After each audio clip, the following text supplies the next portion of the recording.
I first met Marilyn when when I first moved out to BC.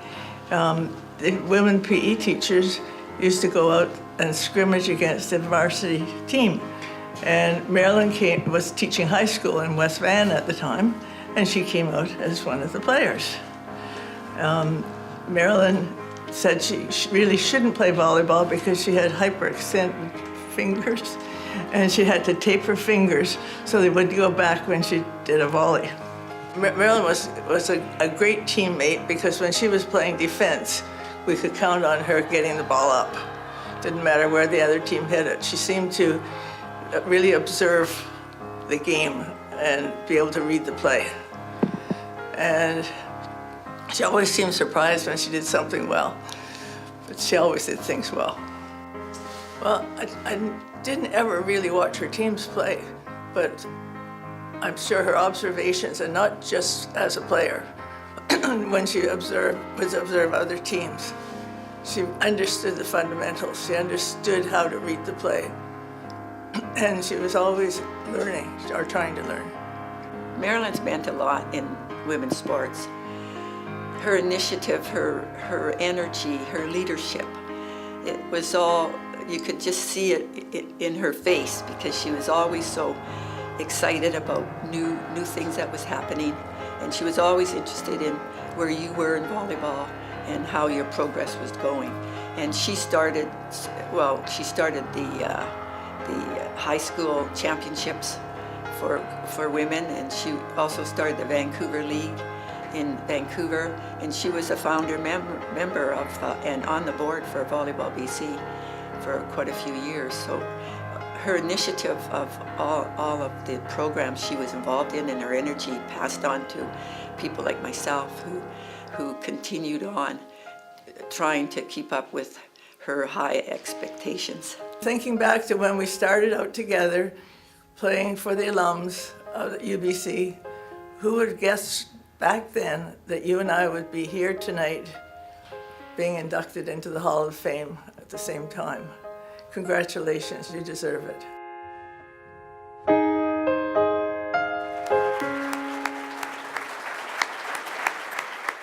There we are. Well, hello, everybody. And here she is, the little old lady, and with a walker yet, and not playing much volleyball right now. But so maybe one day. Again, you know, there is so much representation here tonight of our history and our development of programs and our future, our potential future, that it's really so wonderful to see.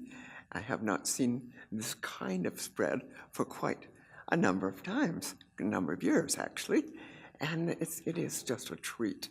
The volunteers, the coaches, the officials, the athletes, everybody, the people who are helping to do this banquet tonight, it is very, very nice.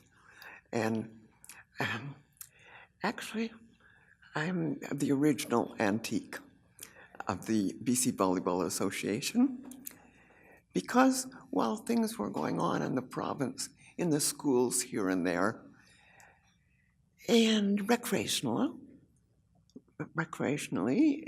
here and there in YWCAs, YMCAs, and so on, there was no particular structure holding us all together or getting us ready to be all together.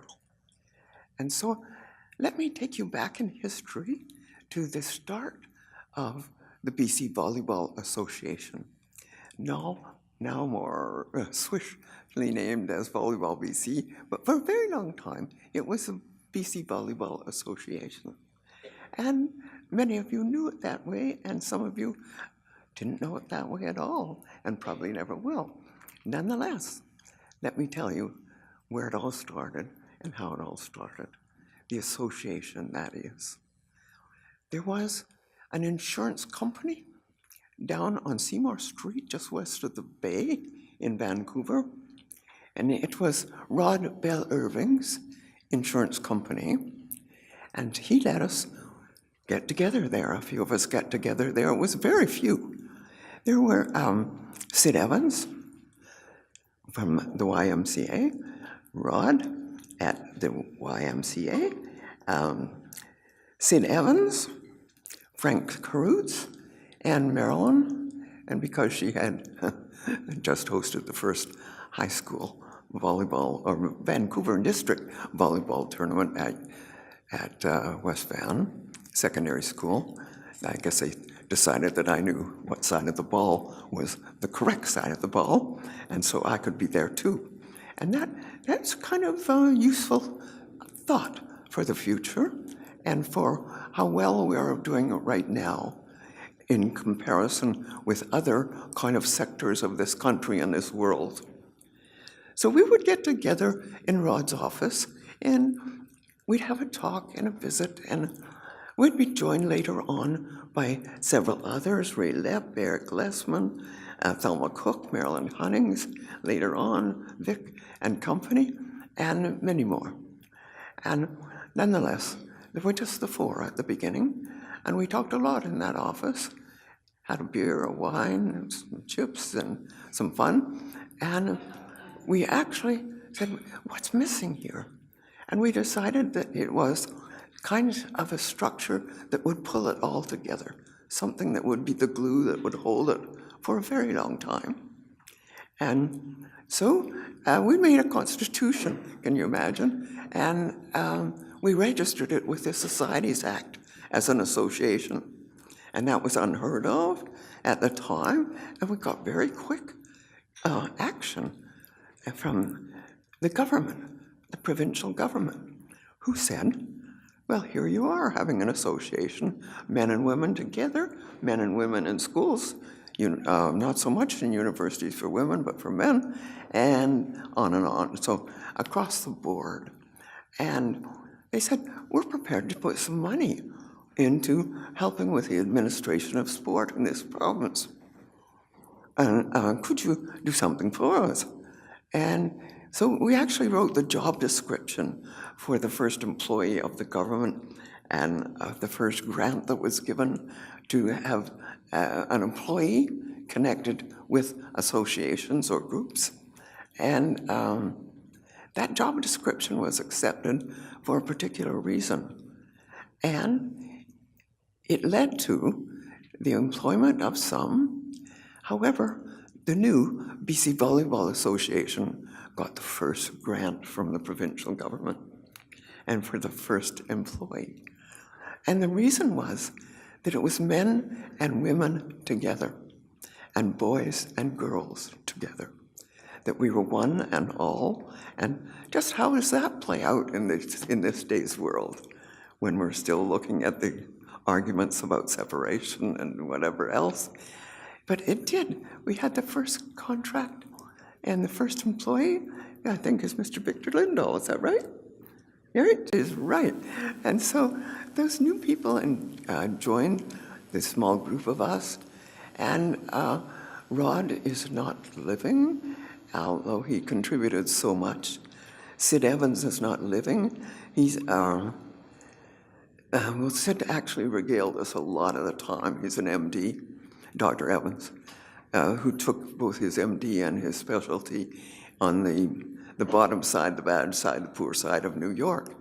And my goodness, did he have stories about that kind of event to be a career for him. And so we would enjoy each other's company. And as we grew a bit bigger and a bit bigger and collected some of the names I just listed, it became a very viable glue pot for this future of Volleyball BC. And I think our demonstration tonight is how well that has happened. Now, I've been always a very strong believer in you have to know where you've been in order to know where you're going. And so the evaluation keeps going and keeps on and is ever so important. I still believe that so much.